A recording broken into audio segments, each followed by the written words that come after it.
আসসালামু আলাইকুম প্রিয় দর্শক, আজকের ভিডিওতে আমি একটি গুরুত্বপূর্ণ বার্তা শেয়ার করব, যা সিঙ্গাপুরের একটি স্কুলের প্রিন্সিপাল তার স্কুলের ছাত্রছাত্রীদের অভিভাবকের উদ্দেশ্যে লিখেছেন।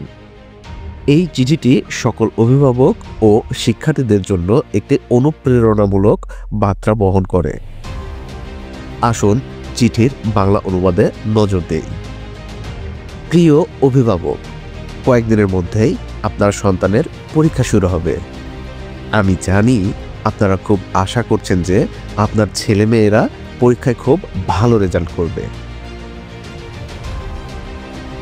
একটা বিষয় মনে রাখবেন, যারা পরীক্ষা দিতে বসবে তাদের মধ্যে একজন নিশ্চয়ই ভবিষ্যতে শিল্পী হবে, যার গণিত শেখার কোনো দরকার নেই।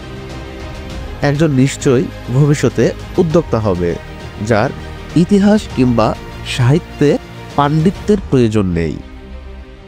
একজন সঙ্গীতশিল্পী হবে, যে রসায়নে কত নম্বর পেয়েছে তাতে তার ভবিষ্যতে কিছু আসে যায় না।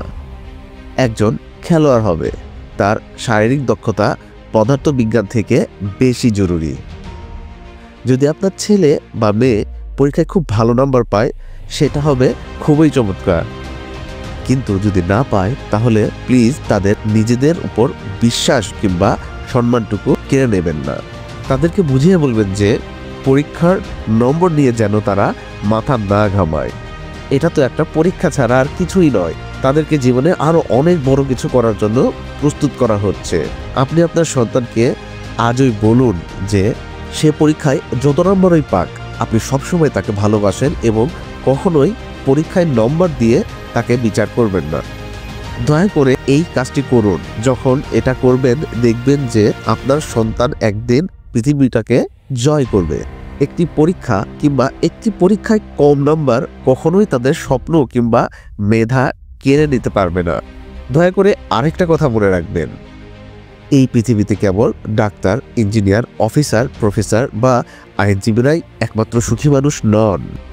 প্রিয় অভিভাবক ও শিক্ষার্থীরা, আপনারা এই চিঠি থেকে কি শিখলেন?